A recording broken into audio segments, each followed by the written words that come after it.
لیجیے جناب کچھ آگے بڑھتے ہیں اور کچھ مثالیں یہاں پر دی گئی ہیں، کچھ فارسی کے جملے ہیں اردو ترجمے کے ساتھ، یہ بھی ہم مل کر پڑھ لیتے ہیں۔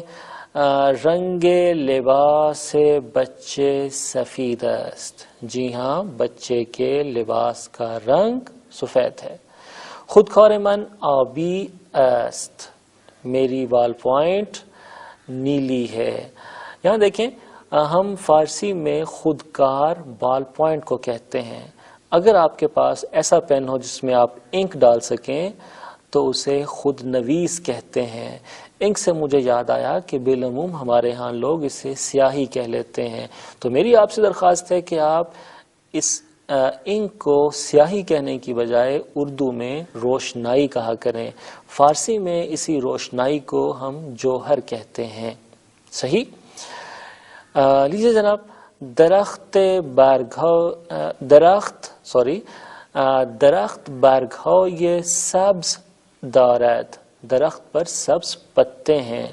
پرچم ایران 3 رنگ دارد، ایرانی پرچم یا ایرانی جھنڈے کے 3 رنگ ہیں۔ آپ میں سے کوئی بتا سکتا ہے کہ ایران کے جھنڈے میں کون سے 3 رنگ ہیں؟ جی ہاں، سبز، سفید اور سرخ۔ یہ 3 رنگ اگر ملیں تو بنتا ہے اسلامی جمہوریہ ایران کا پرچم۔ اور آپ کو یاد ہوگا، آپ نے پرچم ایران دیکھا ہوگا کہ درمیان میں سفید رنگ ہے اور اس پر اللہ لکھا ہے جو ایرانی حکومت کا سرکاری مونوگرام ہے۔ عید نوروز مهمترین جشن ملی ایرانیان است.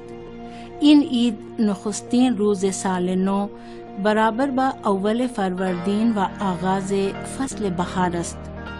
ما از چند روز قبل به استقبال نوروز رفته ایم، لباس ها و وسایل نو خریده ایم و خانه خود را تمیز کرده ایم. عید نوروز ایرانیوں کا اہم ترین قومی جشن ہے۔ یہ عید سال کا پہلا دن ہوتا ہے جو 1 فروردین اور موسم بہار کا آغاز بھی ہے۔ ہم نے پچھلے چند دنوں میں نوروز کی تیاری کی ہے، نئے لباس اور دیگر اشیاء خریدی ہیں اور اپنے گھروں کو صاف کیا ہے۔ ہنگام آغاز سال نو است و ما همه با لباسهای نو دور سفره 7 سین نشسته ایم. همه مشغول خواندن دعا هستیم. بله، سال نو شروع شد. با شروع سال نو همه به یکدیگر تبریک گفتیم و بزرگترها به کوچکترها عیدی دادند و برای هم آرزوی موفقیت کردند.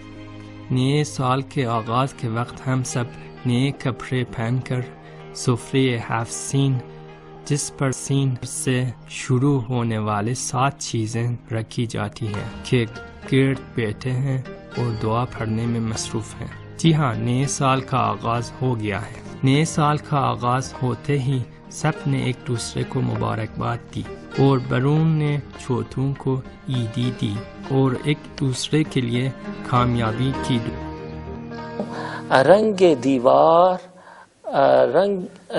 دیوار آبی کم رنگ است، رنگ دیوار آبی کم رنگ است، یعنی دیوار کا رنگ ہلکا نیلا ہے۔ یہاں ایک اور نقطہ آپ سمجھ لیجئے، جب بھی آپ کسی ہلکے رنگ کی طرف اشارہ کر رہے ہوں تو آپ کہہ سکتے ہیں کم رنگ، یعنی سبز کم رنگ، ہلکا سبز، آبی کم رنگ، ہلکا نیلا، اسی طرح سے قہوئی سبز، قہوئی کم رنگ یعنی ہلکا بھورا، اور اگر ڈارک کہنا ہو تو آپ کہہ سکتے ہیں آبی تیرے، سبز تیرے، یعنی ڈارک کلرز۔ اگلا جو ہمارے پاس جملہ ہے، کیف شما قہوئی پر رنگ است، جی ہاں یہ تیرے رنگ یا پر رنگ دونوں لفظ استعمال ہوتے ہیں گہرے کلر کے لیے، گہرے رنگ کے لیے، تو اس کا ترجمہ کچھ یوں ہوگا کہ آپ کا بستہ، آپ کا بیگ گہرا بھورا ہے، یعنی قہوئی پر رنگ است۔ خالی جگہ پر کرنا ہے جناب ہم نے، تو یہ بھی آپ کی مدد سے ہم پر کر لیتے ہیں۔ مداد من آپ کہہ سکتے ہیں سیاہ است، سبز است اور سرخ است وغیرہ وغیرہ۔ لباس شما آپ کہہ سکتے ہیں آبی است، لباس شما قرمز است یا طلائی است، جو رنگ آپ کو پسند ہو آپ یہاں لگا کر یہ جملہ مکمل کر سکتے ہیں. اور اگلا ہے را رنگ کنید. آپ کہہ سکتے ہیں عکس را رنگ کنید، دیوار را رنگ کنید. ہاں تو یہ جملہ بھی مکمل ہو جائے گا، یعنی دیوار را رنگ کنید، دیوار کو رنگ کیجئے. اور پھر اگلا ہے جملہ رنگ خالی جگہ اوچے است، رنگ لباس اوچے است. ہاں رنگ شلوار اوچے است، رنگ پیراہن اوچے است. اس کی شلوار کا رنگ کیا ہے، اس کی شرٹ کا رنگ کیا ہے، وغیرہ وغیرہ. آخر میں کچھ الفاظ دیے گئے ہیں جن کی مدد سے آپ نے جملے بنانے ہیں. یہ الفاظ بے حد آسان ہیں، سادہ ہیں، اور ان میں سے بیشتر ہم اسی سبق میں استعمال کر چکے ہیں، لیکن مجھے توقع ہے کہ آپ ان سے کچھ نئے جملے بنائیں گے. آسمان، ہاں اس پر ایک جملہ بنائیے گا. میں جملے نہیں بنا رہا تاکہ آپ خود اپنی مدد کے تحت یہ جملے مکمل کر سکیں. آبی ہم نیلے کو کہتے ہیں، اس سے آب یا پانی مراد نہ لیجئے گا، آبی سے مراد نیلا رنگ ہے. کم رنگ ہلکا رنگ. ہاں اور مانتو شاید آپ کے لیے ایک نئی چیز ہو. جی ہاں، مانتو برقع ہے لیکن بدن پر اوڑھنے والا، سر پر لینے والا سکارف کچھ اور کہلاتا ہے. اسے مقنا کہتے ہیں، اسے حجاب کہتے ہیں. وہ مانتو وہ کوٹ نما برقع ہے جو خواتین اوڑھتی ہیں، خاص طور پر ایران میں، اسے مانتو کہتے ہیں. اور چشم، جی ہاں اس سے مراد آنکھ بھی ہے، اور اس سے مراد بصر و چشم، یعنی اٹس اوکے، بالکل ٹھیک. یہ دونوں مفاہیم اس سے مراد لیے جا سکتے ہیں. تو مجھے امید ہے آپ نے آج کا سبق غور سے سنا ہوگا، ہمارے ساتھ شریک رہے ہوں گے، اور آپ کی فارسی میں کچھ بہتری آئی ہوگی انشاءاللہ.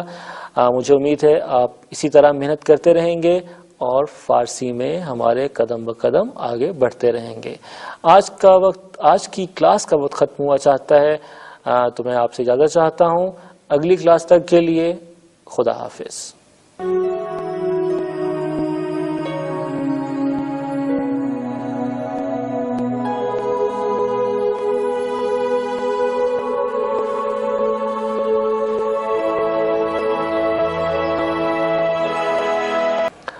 در باغ یک کلاغ است.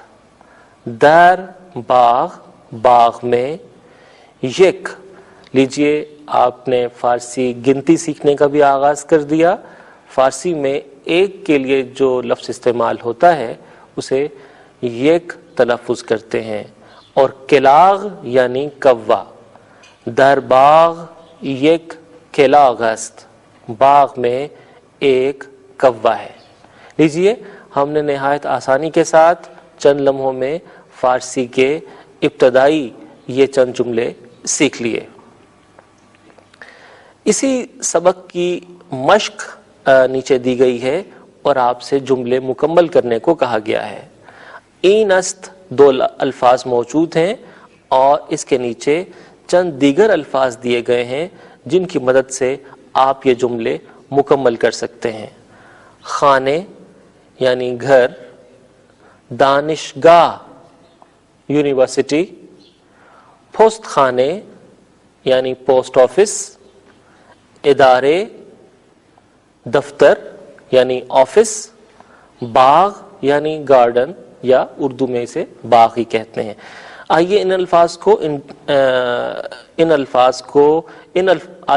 الفاظ کی مدد سے یہ جملے مکمل کرتے ہیں.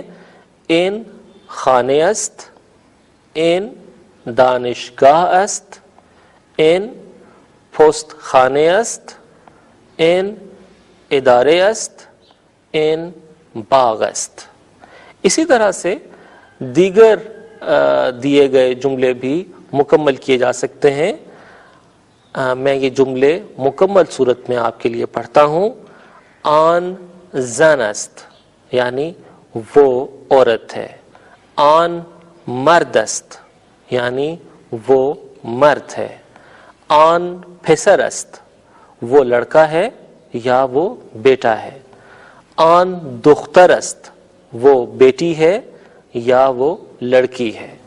آن مادر است وہ ماں ہے، اور آن پدر است وہ باپ ہے.